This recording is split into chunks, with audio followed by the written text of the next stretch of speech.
Você não pôde estudar secularmente. Como é que você pretende pregar se você não aprendeu? Como é que você vai ensinar se você não estudou? E eu concordei com ele por um instante. Saí dali convicto, usando a lógica. Falei, não tem como mesmo. Foi como uma flecha houvesse penetrado o meu coração. Cheguei em casa, entrei no quarto, tranquei a porta. E eu fui fazer uma queixa. Eu contei para o meu pai, para o meu Deus. Dobrei os joelhos, porta trancada. E eu falei, Deus, o Senhor ouviu o que aquele irmão me disse. Agora eu quero ouvir o que o Senhor tem para me dizer. Interessante, irmãos, que a última palavra sempre é Deus quem dá. O Espírito Santo falou comigo naquele dia e disse, filho, fica 3 dias e 3 noites trancado aqui dentro, não saia. E fica sem comer e sem beber. 3 dias de jejum. E depois dos 3 dias tu vai ver o que eu vou fazer na tua vida. Isso era uma quinta-feira à noite. Dobrei os joelhos e falei, Deus, então eu faço igual a Jacó, só vou sair daqui com a vitória. Amanheceu a sexta, anoitece, amanhece o sábado, anoitece, amanhece o domingo, anoitece. Quando foi domingo à noite, eu escuto o soar dos passos de alguém que vem caminhando em minha direção. Meu corpo ficou trêmulo. Eu caí no chão e fui arrebatado, fui transportado a uma outra dimensão, a uma dimensão metafísica, sobre-humana, transcendental, sobrenatural. Dentro desta dimensão, um ser se aproxima de mim e ele me disse, meu nome é Gabriel, eu assisto diante de Deus e venho te trazer uma mensagem do Pai. O Pai manda te dizer que o milagre vai acontecer na tua mente. O teu entendimento vai se abrir, de maneira que tu vais decorar livros, capítulos, versículos e histórias da Bíblia. Tu vais pregar ao ponto dos sábios entendidos ficarem espantados. E pelas tuas mãos serão feitos milagres, sinais, prodígios e maravilhas. Ele tocou a palma desta mão aqui, a mão direita. Depois que ele tocou a palma da minha mão, ele tocou minha boca. Eu não sabia o que era, mas alguma coisa foi colocada aqui dentro, eu mastigava algo. E daquele dia em diante eu comecei a pregar a palavra de Deus como se eu houvesse estudado, como se eu houvesse feito teologia. Às vezes estou ministrando, como no ano passado, temos uma palavra aqui de meia hora. E quando termina a palavra, alguém chegou para mim e me perguntou, pastor, de onde vem isso aí? De onde vem esse conhecimento? De onde vem essa sabedoria? E sempre eu levanto o dedo indicador para o céu e respondo, o meu Deus é a sabedoria personificada. Não tem explicação, vem de lá, vem do alto. Sabedoria vem de Deus. Os filósofos, a filosofia, tanto a que tem raiz platônica, socrática, aristotélica, diz que o princípio da sabedoria é a dúvida. A psicologia, tanto a de Freud, Vygotsky, Piaget, Jung, Goleman, Gardner, diz que o princípio da sabedoria é a crítica. Só que a Bíblia, tanto a dos evangélicos como a do judeu, a dos católicos, diz que o temor ao Senhor é o princípio da sabedoria. Para a psicologia, sábio é quem critica. Para a filosofia, sábio é quem duvida. Mas para Deus, sábio é quem teme ao seu nome. Eu já orei por várias vezes, irmão. Vou falar isso aqui porque alguém vai perguntar depois, então eu vou responder logo. Eu já orei por várias vezes pedindo a cura. Já orei por 4 vezes. 4. Eu pedi a cura, eu falei, Jesus, o Senhor cura todo mundo. Quando eu oro, até o momento, irmão, já foram mais de 30 paralíticos que se levantaram de cadeiras de rodas quando eu orei. Já foram mais de 3.000 surdos que passaram a escutar. Várias pessoas cancerosas curadas. Se você entrar na internet, no YouTube, tem vários vídeos lá. Aleijado soltando muleta, paralítico levantando de cadeira de roda. Eu falei, Jesus, todo mundo é curado, todo mundo, as pessoas são curadas. Quando eu oro, por que o Senhor não me cura? Por que eu não coloco a mão nos meus olhos e arranco a doença? Por que o Senhor não me cura? E na 4ª vez que eu orei, ele disse, não toque mais nesse assunto, eu não vou te curar. Eu falei, Jesus, por quê? Ele disse, não vou curar, porque o poder é meu e não é seu. Para que o povo entenda que não é você que faz o milagre, sou eu. Aí Aí, irmãos, eu me lembro que nesse dia eu chorei muito. Eu chorei muito dentro do quarto, sozinho. Chorei muito. Eu chorei e falei: Jesus, está difícil. Eu acho que eu vou ter que parar. Porque, irmão, você já pensou você ter que viajar o Brasil inteiro? Só que você precisa de alguém para te conduzir, para você se locomover. Sabe o que é você ganhar um terno, ganhar um sapato, só que você não saber a cor do terno nem do sapato que você estava usando? Você sabe o que é você ganhar um carro e você ter que andar o resto da vida no banco do passageiro, porque você nunca vai poder dirigir o seu carro? Sabe o que é isso? Você, no meu caso, algumas vezes, pastor me convida: pastor, vamos almoçar hoje no restaurante, vamos lá. Não, pastor, não vou, prefiro que traga comida no hotel. Nem para todo mundo eu conto isso. Estou falando hoje agora aqui, todo mundo vai estar vendo, né? Muitos não entendiam o porquê que eu queria comer no hotel. Às vezes eu vou almoçar ou jantar no restaurante e eu fico tateando com um garfo, procurando onde está o alimento. E às vezes quando termina, tá tudo, derramou tudo em cima da mesa, tá aquele piseiro. Eu me lembro que eu estava almoçando esses dias atrás num restaurante, num evento onde fui pregar. E quando eu estou ali procurando com um garfo e não encontrava, e eu escutei quando a esposa do pastor falou assim para outra irmã: tadinho dele, coitadinho. Aquilo me arrebentou por dentro. Aquilo te quebra por dentro. Eu falei: Jesus, está difícil. Eu falei: Jesus, me perdoa, mas me deixa aqui. Manda outras pessoas. Que algumas vezes eu atendo o convite para pregar em grandes eventos, 30 mil, 20 mil pessoas. Mas também eu prego lá no meio do mato, para 100 pessoas. Eu me lembro, pastor Reuel, que eu fui pregar ano atrasado, lá na região do São Félix do Xingu. Pastor Washington, Deus abençoe o senhor, São Félix do Xingu. Fui pregar ali. Só que eu pensava que era na cidade. Quando eu cheguei ali, era mais 350 quilômetros para o meio da selva amazônica, região do Xingu. E eu falei: cadê o carro? Não, não é de carro, nós vamos de moto. Porque não entra carro lá dentro. Só lama, estrada, não entra carro, só vai de moto. Dá para ir? Vamos.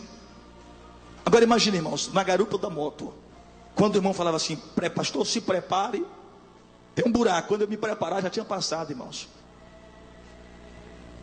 Eu falei: Jesus, é muito difícil. É muito difícil. Saímos 6 da manhã para chegar 8 da noite. O dia inteiro rodando. Estrada difícil.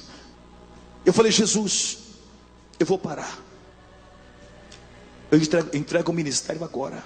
Estou parando. Jesus disse: eu aceito você parar. Eu aceito você entregar o ministério. Só que antes eu tenho que te mostrar uma coisa. Depois que eu te mostrar, você entrega. Aí Jesus me abriu uma visão e disse: o que você vê? Eu falei: Jesus, eu estou vendo um homem que está em pé. Ele disse: fala mais. Eu falei: eu vejo alguém com um açoite, com um chicote na mão, está açoitando este homem. Fala mais. Eu falei: eu vejo esse homem todo ensanguentado, carregando algum madeiro nos ombros, por uma rua estreita, cheia de pedras pontiagudas. Fala mais. Eu vejo esse homem caindo porque ele é empurrado. A carne do joelho se rasga, dá para ver a rótula se mexer, se mover. Fala mais. Eu vejo esse homem chegando em cima do monte, sendo colocado mão e pés pregado no madeiro. Fala mais. Eu vejo esse homem derramando a sua última gota de sangue. Ele disse: você ouviu esse homem reclamar? Eu disse: não, pois esse homem sou eu. Esse homem sou eu, filho. Se você é melhor do que eu, desista agora. Eu comecei a chorar e falei: Jesus, me perdoa. Não tenho olhos para ver, Jesus, mas eu tenho uma boca para falar. Eu tenho mãos para orar pelos enfermos. Eu tenho ouvidos para escutar a tua voz. Me perdoa, Jesus. Se as minhas mãos ainda te servem, se a minha boca te serve, então usa como tu queres.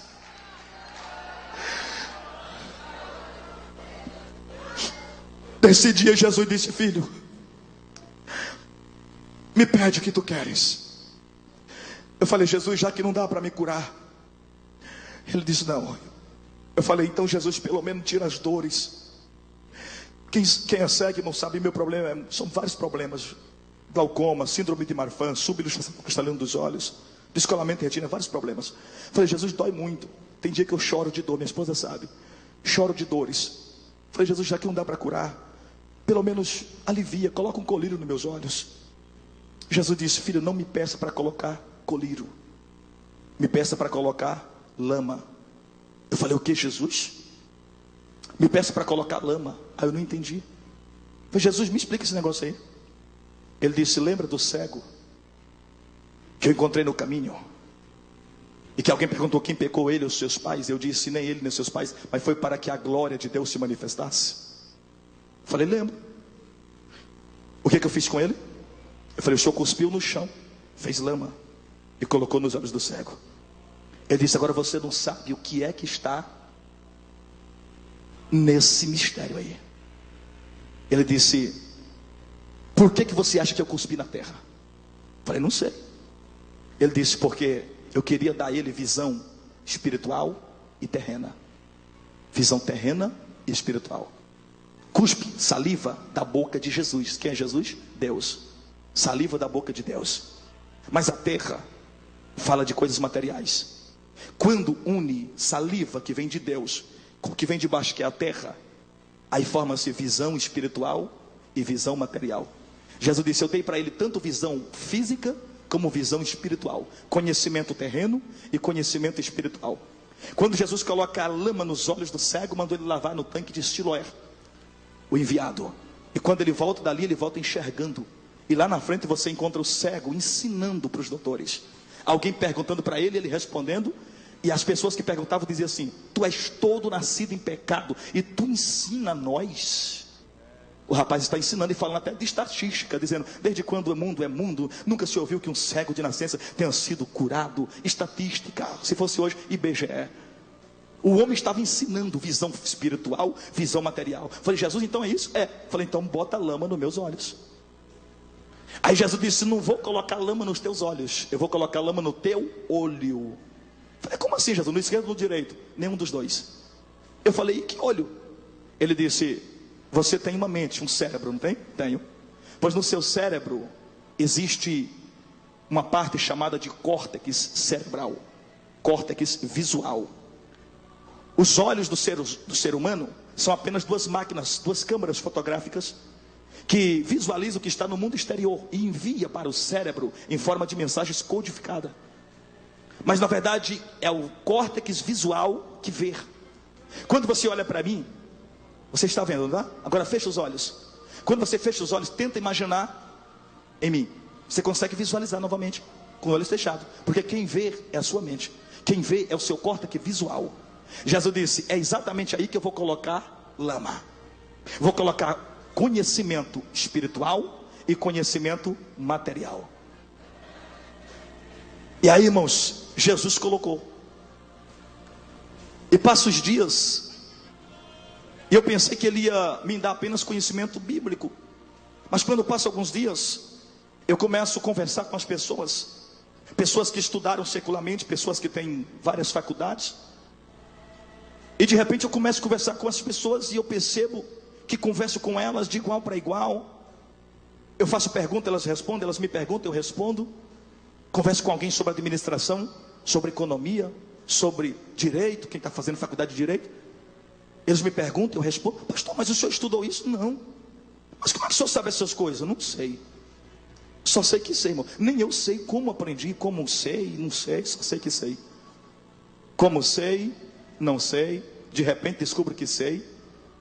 Só sei que sei, entendeu? Entendeu nada. Vou te dar um exemplo aqui.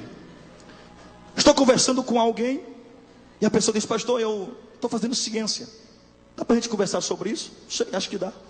Vamos falar sobre ciência? Vamos. O senhor estudou? Não. O senhor sabe o que é sobre? Vamos falar sobre geologia, petrologia, vulcanologia. Dá para falar? Acho que dá. O quê? Geologia, estudo sobre a Terra. A Terra é um planeta que está dentro de uma galáxia chamada Via Láctea, que está dentro de um universo. A Via Láctea tem 200 bilhões de estrelas, mais de 300 satélites naturais que são chamados de luas e 8 planetas. A Terra é um dos planetas e nesse nós habitamos. A Terra gira em torno do Sol e gira em torno de si mesmo. Esse movimento é chamado de rotação e translação. A Terra é protegida por uma chamada camada de ozônio, filtro protetor, que a protege dos raios ultravioletas provenientes do Sol. Uma vez que a camada de ozônio é furada pelos gases chamados de CFC, clorofluorcarbono, o Sol brilha mais forte, atinge a pele dos homens, vem um câncer de pele, vem um efeito estufa, aquecimento global, vem o derretimento do gelo da Antártida, subir dos oceanos, grandes maremotos, e aí acontece catástrofe. A Terra se divide em 3 partes. Primeira parte chamada de crosta terrestre, que se alicerça sobre 12 placas tectônicas. Segunda parte é chamada de magma, que são pedras gigantescas. E a terceira parte é o núcleo da Terra. Lá existe um calor muito forte de 5.700 graus Celsius. Para chegar até lá demoraríamos 6.300 quilômetros. Devido ao calor que há lá embaixo, o magma da Terra se derrete e devido à forte pressão, ele é jogado para cima e sai em forma de lavas, isto é, um vulcão em erupção. Isto é geologia, isto é petrologia, isto é vulcanologia. Pastor, como é que o senhor sabe essas coisas? Não sei, só sei que sei. Pastor, o senhor sabe alguma coisa sobre física? Eu acho que sei. O que o senhor sabe sobre física? Um dos referenciais desta matéria chama-se Albert Einstein. Einstein desenvolveu várias teorias. Uma delas foi a teoria da relatividade acho que entre aspas ele quis mesmo foi desconcertar e desmantelar o mecanismo de Newton, né? Mas deixa isso para lá. Einstein desenvolveu outra teoria chamada equação de Einstein. Einstein falou sobre o E igual MC ao quadrado. Quem estudou vai saber o que eu vou falar aqui agora. E igual MC ao quadrado. O que é isso, pastor? Energia sendo igual a massa. A massa é o peso de um objeto. A energia é o movimento do objeto. E igual MC ao quadrado quer dizer energia igual a massa vezes a velocidade da luz ao quadrado. Com isso, Einstein desenvolve descobre que se extrai de um átomo de urânio, se extrai uma massa que se explode e atinge outro átomo de urânio, e aí reação em cadeia, explosão. E com isso descobriram que pode se fabricar bomba atômica. De uma partícula chamada partícula alfa se extrai uma outra partícula chamada partícula nêutron, e um nêutron atinge um átomo de urânio, ele explode, atinge outros átomos de urânio, uma explosão. Foi exatamente isso que aconteceu em Hiroshima e Nagasaki. Uma bomba atômica pesando 1,8 kg, pouco maior que uma bola de futebol, foi lançada na cidade japonesa, uma grande explosão, milhares de pessoas morreram, e até hoje, da 3ª e 4ª geração, as pessoas que nascem com problema de mutação genética por causa da radioatividade espalhada no ar. Pastor, como é que o senhor sabe disso? Não sei, só sei que sei. O senhor sabe alguma coisa sobre corpo humano? Eu acho que sei. O que é o corpo? O corpo se divide em 3 partes: cabeça, tronco e membros. O corpo tem 5 sentidos: tato, audição, visão, paladar e olfato. O corpo ele se movimenta através de uma energia retirada do músculo chamado de trisfosfato de adenosina.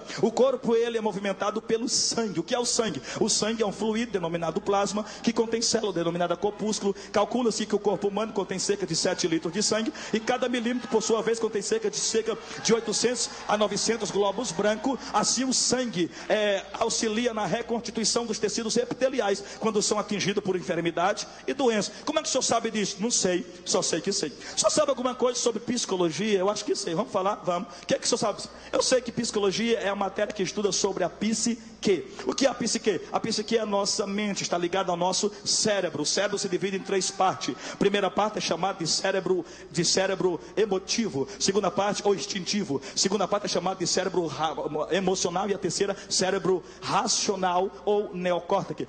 O cérebro é um conjunto de pequenas células nervosas chamado neurônio. No cérebro encontramos uma pequena mini fábrica chamada hipotálamo. O hipotálamo produz uma substância chamada peptídeo. O que é o peptídeo? Uma sequência de cadeias de aminoácidos. O corpo é basicamente uma unidade de carbono que produz 20 aminoácidos para a formulação de sua estrutura física. O corpo é uma máquina que produz proteínas, e o hipotálamo pega parte dessas proteínas e junta algumas emoções que você vivencia no dia a dia, boas ou ruins, tristeza ou alegria, e forma um peptídeo que é transportado pela pituitária até a corrente do sangue e vem para a epiderme, para a parte de fora, e se aclopa algumas células que possuem receptores. Aí provoca uma sensação estranha no corpo. Pessoas que têm vontade de ficar trancado, pessoas têm vontade de ficar no escuro, pessoas têm vontade de se matar, pessoas têm vontade de fumar muita droga. Ou seja, isso é uma espécie de vício, isso é depressão. O vício é nada mais do que depressão, a depressão é nada mais do que vício. melhor dizendo. O que é o vício? O vício é a sensação de um barato químico que correu por todo o corpo, através de uma série de glândulas endócrinas e através do fluido espinal. E isso faz você desenvolver um dos seus temperamentos mais do que o outro. Nós temos 4: fleumático, colérico, melancólico e sanguíneo. Quando desenvolvemos um mais do que o outro, isso nos faz entender qual é a sua personalidade. Isso é psicologia. Pastor, como é que o senhor sabe essas coisas? Não sei, só sei que sei.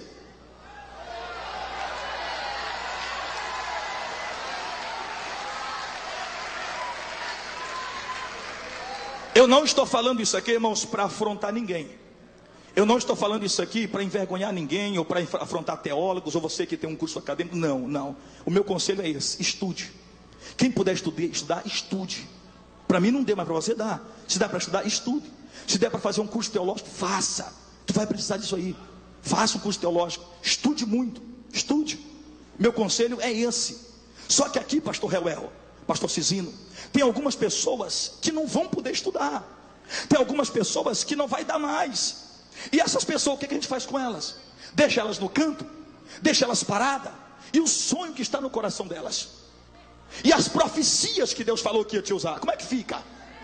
Então, irmão, se der para estudar, estude. Mas se não der para estudar, vá na graça, vá na unção, e Deus vai te usar do mesmo jeito.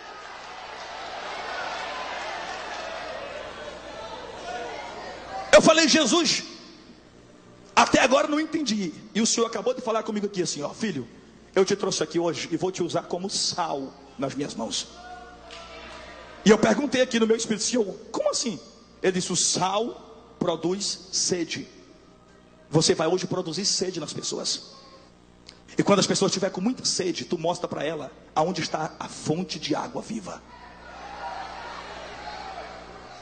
Ela baixou que ralabacandarás.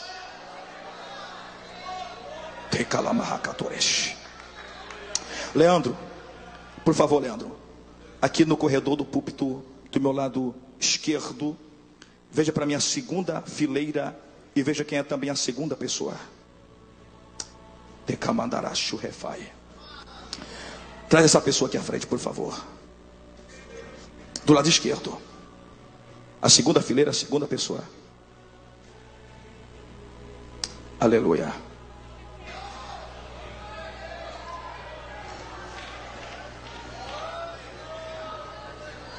Dê sua mão.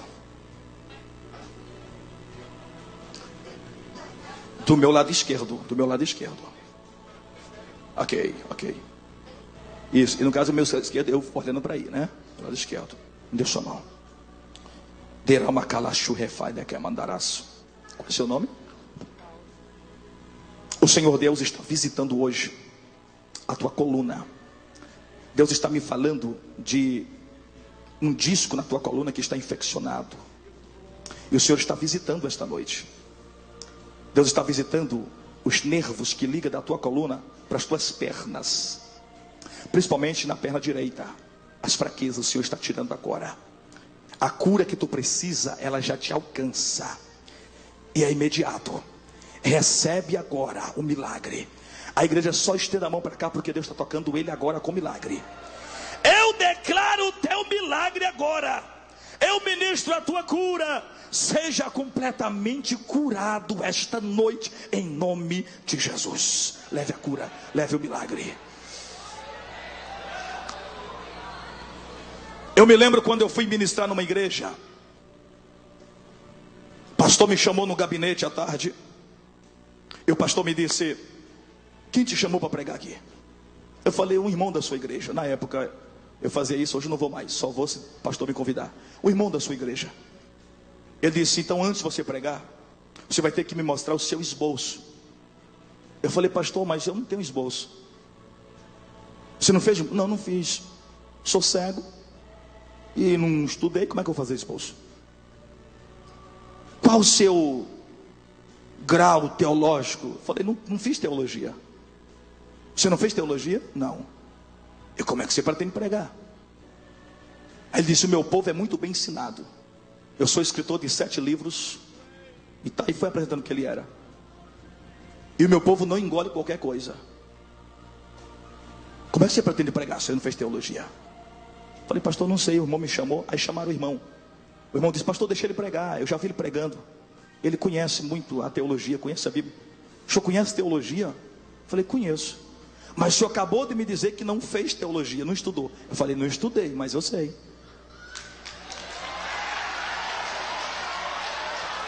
Aí ele disse, você conhece? Conheço.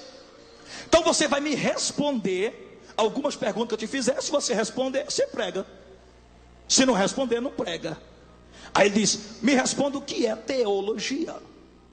Dentro da teologia, me responda o que é cristologia, o que é angelologia, o que é escatologia, o que é bibliologia, o que é pneumatologia. Irmão, foi falando um monte de dia que eu estava com medo de aparecer sapo lá dentro. Eu falei, Jesus, se você me responder, você prega. Eu falei, pastor, eu respondo.